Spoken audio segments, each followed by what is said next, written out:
오늘은 특별히 부활주일은 아니지만 순서상 예수님의 부활에 대해서 소개가 됐는데요.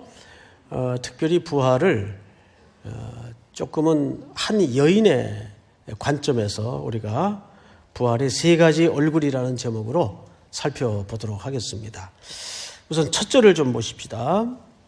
안식 후 첫날 일찍이 아직 어두울 때에 이렇게 시작을 하죠. 이것은 시간적인 물리적 표현이기도 하지만 사실 이 속에는 문예적 의미가 담겨져 있습니다. 안식 후 첫날이면 우리 기독교 사회는 가장 중요한 주일을 얘기합니다. 주일. 그런데 새날이 밝았는데 아직 어두울 때예요. 여기에 어떤 상징을 담고 싶었던 건가 하면 저자는 이 부활의 의미에 대해서 그리고 부활의 소식에 대해서 사람들의 영적인 인식이 어두울 때다 그 말이에요. 어두울 때다. 이해가 되죠, 여러분? 그래서 이것을 문예적 그 표현 방법이라고 생각하시면 틀림이 없습니다. 자, 그런 이제 배경을 시작으로 그러니까 이렇게 되는 거죠. 부활의 첫날이 밝았는데 사람들의 인식은 아직 부활에 대해서 밟질 못했어요. 맹아적 상태에 있었다 그 말이죠. 자, 2절을 좀 보십시다. 아직 어두울 때에 1절 하반절에 막달라 마리아가 무덤에 와서 돌이 무덤에서 옮겨진 것을 보았다 이렇게 돼 있어요. 오늘 8절까지 볼 텐데 18절까지 이 보고 보았으니 보다라는 표현이 유독 자주 등장을 합니다. 이 흐름을 여러분들이 놓쳐서는 안 될 것 같아요. 자, 그런데 여기 등장하는 첫 번째 여인이 누굽니까? 막달라 마리아예요. 이 막달라라는 말은 성이 아니에요. 지명이에요, 지명. 그러니까 막달라 출신의 마리아다 그 말이에요. 여러 명의 마리아가 소개가 되는데 사복음서 기자가 한 번도 빠뜨리지 않고 모두가 기록을 남긴 유일한 인물이 이 막달라 마리아입니다. 그런 의미에서 이 부활의 현장의 막달라 마리아의 역할은 굉장히 중요한 역할을 갖고 있어요. 그래서 오늘 이 여인을 중심으로 이 부활이 어떻게 세 가지 얼굴로 나타나는가를 우리가 조명하고자 하는 거죠. 자, 그런데 이 막달라 마리아에 대한 오해가 좀 많아요. 보통 이 막달라 마리아를 창녀 출신으로 오해를 합니다. 이 막달라 마리아는 마가복음 16장을 좀 한번 볼까요?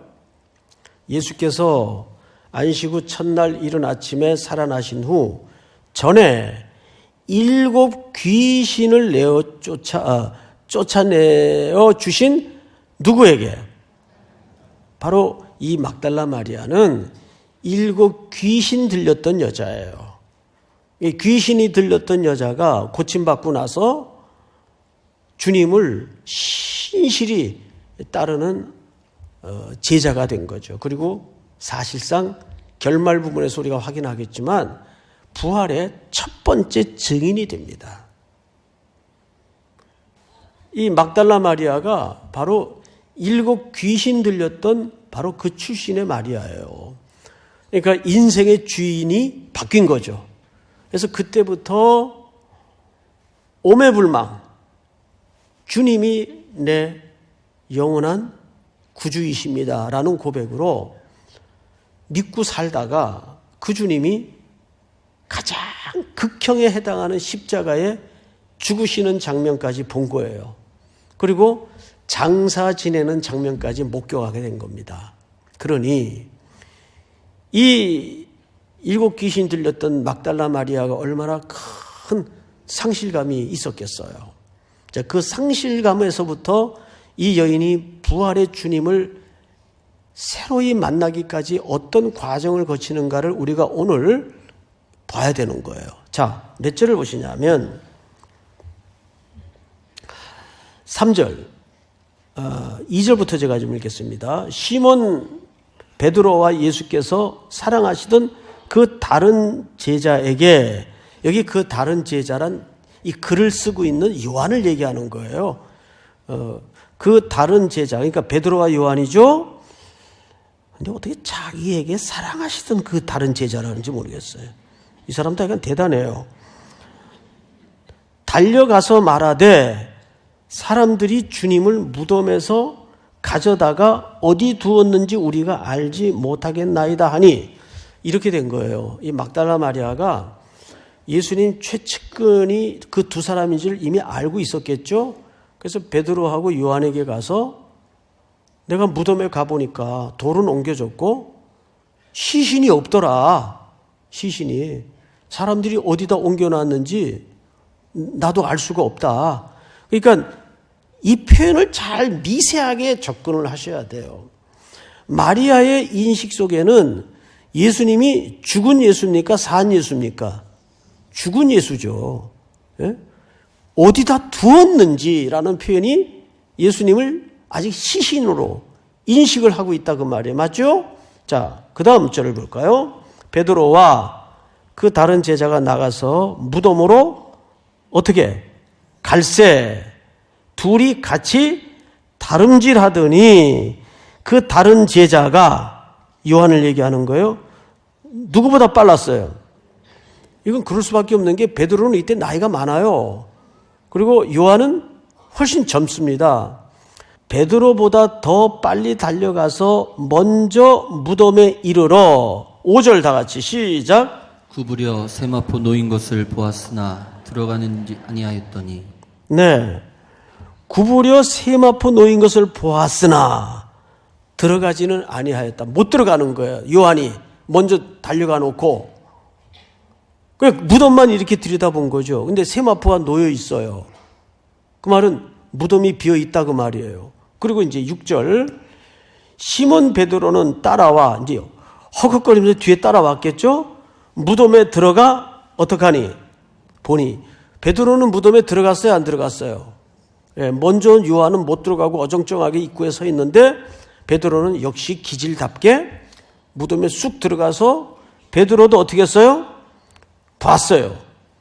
세마포가 놓였고 또 머리를 쌌던 수건은 세마포와 함께 놓이지 않고 딴 곳에 쌌던 대로 놓여 있더라. 이 말은 무슨 얘기냐면 제가 상황 설명을 좀 해야 돼요. 유대인들은 굴 안에다가 시신을 안장할 때 발쪽을 굴 입구 쪽에 놓습니다. 그리고 머리를 굴 안쪽에 놓습니다. 두 번째로 유대인들은 시신을 세마포로 싸는데 발끝부터 머리끝까지 통짜로 싸는 게 아니에요. 이걸 따로 싸요. 머리하고 몸을 따로. 이유는 자, 머리를 돌 같은 데다가 어떻게 해야 돼요? 고여놔야 돼요. 그렇죠? 예, 돌이나 다른 것으로 머리를 이렇게 고여 놓습니다. 그러면 이 목 부분이 뜰 거 아니겠어요? 그래서 시신을 쌀 때 몸을 목까지 따로 싸고 머리를 다른 세마포로 쌉니다. 그래서 시신을 이렇게 누워놓으면 주님이 부활을 했을 때 이렇게 막 풀고 부활하신 게 아니고 그냥 배로 세마포로 쌓인 채로 몸만 빠져나가신 거예요. 자, 그러면 그 몸을 쌌던 이 세마포 덩어리는 몇 덩어리로 구분되어 있겠어요? 두 덩어리로 구분이 되는 겁니다. 그리고 이제 몸이 빠져나갔으니까 그 세마포 자체는 그대로 납작하게 주저앉아 있었겠죠. 그 얘기를 하는 거예요. 자, 본문을 다시 보세요. 7절. 또 머리를 쌌던 수건은 세마포와 함께 놓이지 않고 딴 곳에 쌌던 대로 놓여 있더라. 그 얘기를 하는 거예요. 이게 존 스타트라는 그 영국의 성공의 신학자가 이 부활이라는 논리를 증거하기 위해서 이 부분을 굉장히 잘 논리적으로 설명을 해놨습니다. 나중에 여러분들이 혹 참고가 되시면 그 책을 참고하시면 좋을 것 같아요. 그리고 이제 8절을 같이 한번 읽어보십시다. 시작. 그때야 무덤에 먼저 갔던 그 다른 제자도 들어가 보고 믿더라.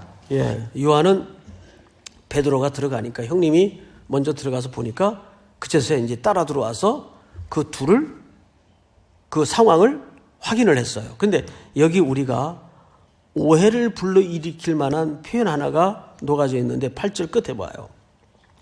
이렇게 돼 있어요. 들어가 보고 또 보고가 나오죠? 어떻게 했다고 돼 있죠? 믿더라. 자, 여러분, 보고 믿었다? 무슨 뜻일까요? 부활을 믿었다는 말이 아니에요. 이 말은 마리아가 말한 게 진짜구나. 시신이 없구나. 그러니까 팩트를 믿었다는 거지 부활을 믿었다는 말이 아니에요. 자, 그 증거가 9절에 보면 이렇게 되어 있습니다. 9절 제가 읽습니다. 그들은 성경에, 자 여러분 잠깐, 여기서 말하는 성경은 신약 성경을 얘기하는 걸까요? 구약 성경을 얘기하는 걸까요? 당연히 구약 성경입니다. 이때 당시에는 신약 성경이 아직 기록이 되지도 않았을 때예요. 그러면 이 성경은 구약 성경을 얘기하는데, 구약에 그가 죽은 자 가운데서 다시 살아나야 하리라 하신 말씀을 아직 알았다 몰랐다. 그렇죠. 그러니까 제자들이나 이 여인마저도, 막달라 마리아마저도 예수님의 시신이 없어진 사실에 대해서는 알았어요. 인지를 했어요. 근데 이것이 부활이 일어난 것에 대해서는 아직 인식이 전혀 없었던 겁니다. 그러니까 1절이 어떻게 시작이 됐다고요? 안식 후 첫날 아직 어두울 때에. 뭐가 어두웠다는 거예요? 물리적 시간을 얘기하는 게 아니고 부활에 관한 인식이 어두웠다 그 말이에요. 근데 여러분, 과연 이 상황이 당시에만 있었던 상황일까요? 그렇지 않다는 거죠. 오늘날 우리 기독교인들 가운데에도 부활을 자유주의 신학자들처럼 의미적 부활로만 이해를 하는 경우가 왕왕 있습니다. 그건 큰일 날 신학입니다. 예수님의 부활은 영육간의 부활입니다. 믿습니까? 예? 육체적 부활이에요. 자, 이에 10절 두 제자가 자기들의 집으로 돌아가니라. 두 제자는 돌아가 버리고 말았어요. 시신이 누가 가져갔을까? 어디로 갔을까? 어디로 옮겨갔을까? 이런 궁금증은 있었겠으나 혹이라도 예수님이 부활했다는 사실에 대해서는 상상 속에도 인식을 갖고 있지 않았다는 겁니다. 그런데 문제는 막달라 마리아는 그대로 남아있어요. 가장 예수님의 죽음 곁에서 오래 머물러 있던 여인이 이 막달라 마리아입니다. 자, 이제 성경을 또 볼까요? 11절. 마리아는 무덤 밖에 서서 첫째, 부활의 현장 앞에서 어떻게 하고 있어요? 울고 있더니. 이게 첫 번째 얼굴이에요. 근데 이 울음을 그리스어로 보면 눈물을 질질 흘리면서 우는 그런 울음을 얘기하는 게 아니고 울음이 터진 거예요. 엉엉 운 거예요. 그러니까 너무너무 자기의 전 존재의 의지가 무너진 경험을 하는 겁니다. 그렇게 흠모하고 내 인생을 고쳐주시고 내가 평생 쫓기로 다짐했던 이분이 이젠 죽은 거예요. 예수님이 죽은 거예요. 울고 있어요. 그래서 예수님의 육신의 죽음을 매우 슬퍼하고 있습니다. 자, 그런데 10절 이때부터 미세하게 본문의 흐름을 봐야 되는데 12절 다 같이 시작. 흰옷 입은 두 천사가 예수의 시체에 누웠던 곳에 하나는 머리편에 하나는 발편에 앉았더라. 예, 거기에서 뭘 봤죠? 천사를 봤어요. 천사들이 이르되 여자여 어찌하여 우느냐 이르되 사람들이 내 주님을 옮겨다가 아직도 시신으로 인식하고 있죠? 어디 두었는지 내가 알지 못함이니이다. 14절 시작. 이 말을 하고 뒤로 돌이켜 예수께서 서 계신 것을 보았으나 예수이신 줄은 알지 못하더라. 네. 인기척의 뒤를 봤는데 누가 서 있어요. 근데 그분이 누구였어요? 예수님이셨어요. 근데 여기 재밌는 요한의 아주 섬세한 묘사 하나가 우리의 눈길을 끕니다. 뭐냐 하면 예수께서 서 계신 것을 보았으나 알았다 몰랐다. 예수신 줄을 알지 못했다. 보고 있으나 보지 못하는 이 아이러니 현장이에요. 이것이 오늘 우리 신앙의 두 번째 얼굴이에요. 보고 있으나 알지 못하는 상태. 어떠세요? 우린 늘 주님을 글로 만나고 기도로 만나고 예배로 만나요. 그런데 정작 보고 있으나 알지 못하는 신앙의 두 번째 얼굴. 그리고 성경을 또 볼까요? 15절 예수께서 이르시되 여자여 어찌하여 울며 누구를 찾느냐 하시니 마리아는 그가 동산지기인 줄 알고, 이 부분은 일찍이 말씀을 통해 설명을 드렸었죠. 인류의 최초의 타락은 어디서 왔다고요? 동산에 시작이 되고 그 타락의 진정한 완전한 회복은 이 동산지기이신 예수님으로 회복이 돼요. 자, 동산지기인 줄 알고 이르되 주여 당신이 옮겼거든. 여기서 주여라는 말은 로드, 주님을 얘기하는 게 아니라 극존칭적 표현이에요. 그냥 주여 당신이 옮겼거든 어디 두었는지 내게 이루소서. 그리하면 내가 가져가리이다. 대단해요. 여러분 아무리 힘이 센 여자라도 어떻게 남성의 시신을 자기가 옮길 수 있겠어요? 그런데 그만큼 막달라 마리아에게는 예수님의 지금 죽음이 너무 북받치는 아픔이에요. 그리고 너무 그분을 사랑했어요. 그래서 무슨 일이도 하고 싶은 간절함이 있어요. 자, 그런데 이상한 일이 벌어집니다. 예수께서 마리아야 하시거늘 마리아가 돌이켜 히브리 말로 라보니 하니 이는 선생님이라는 말이라. 자, 여러분 두 가지를 기억해야 돼요. 예수님은 마리아야. 근데 마리아는 예수님을 라보니, 히브리 말로 선생님. 두 사람의 부름과 인식에는 너무나 큰 간격이 벌어져 있어요. 어떤 주석가가 이렇게 글을 써놨더라고요. 마리아야, 부활의 주님이 이 여인을 마리아라고 이름을 호칭하는 것은 어떤 설명과 어떤 주석으로도 담아내기 어려운 따뜻한 인간적 접근이셨다. 근데 마리아는 아직 이분이 계속 누구로 인식되고 있어요? 동산지기. 예수님이 살아나셨는 줄은 꿈에도 몰라요. 그러면서 성경을 또 보십시다. 17절 다 같이 한번 읽어볼까요? 시작. 예수께서 이르시되 나를 붙들지 말라. 내가 아직 아버지께로 올라가지 아니하였노라. 너는 내 형제들에게 가서 이르되 내가 내 아버지 곧 너희 아버지 내 하나님 곧 너희 하나님께로 올라간다 하라 하시니. 네, 아마 마리아가 이랬던 것 같아요. 예수님 붙잡으면서 우리 예수님 어디 두었는지 말씀해 주십시오. 제가 가져갈게요.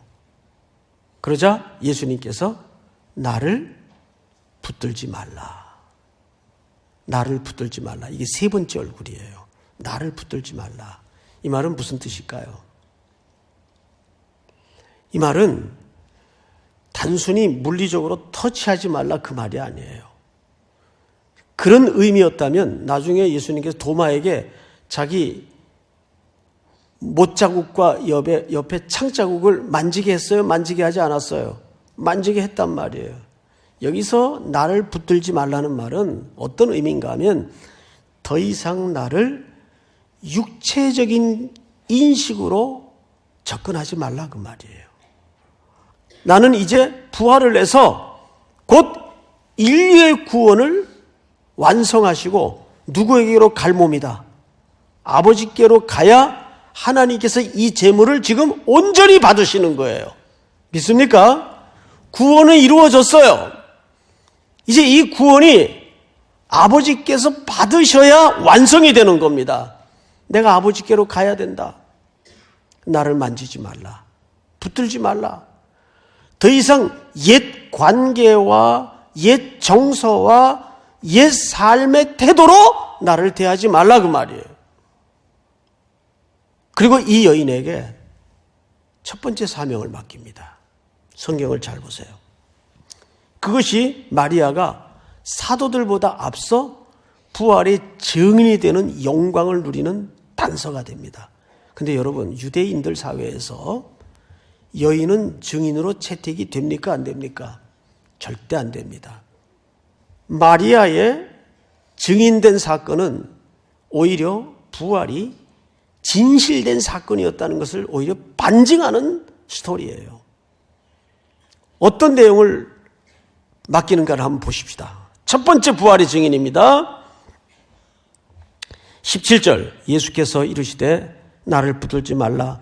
내가 아직 아버지께로 올라가지 아니하였노라. 너는 내 형제들에게 가서 이르되 내가 내 아버지 곧 너희 아버지 내 하나님 곧 너희 하나님께로 올라간다 하라 하신지라. 18절 다 같이 시작. 막달라 마리아가 가서 제자들에게 내가 주를 보았다 하고 또 주께서 자기에게 이렇게 말씀하셨다 이르니라. 여러분, 마리아가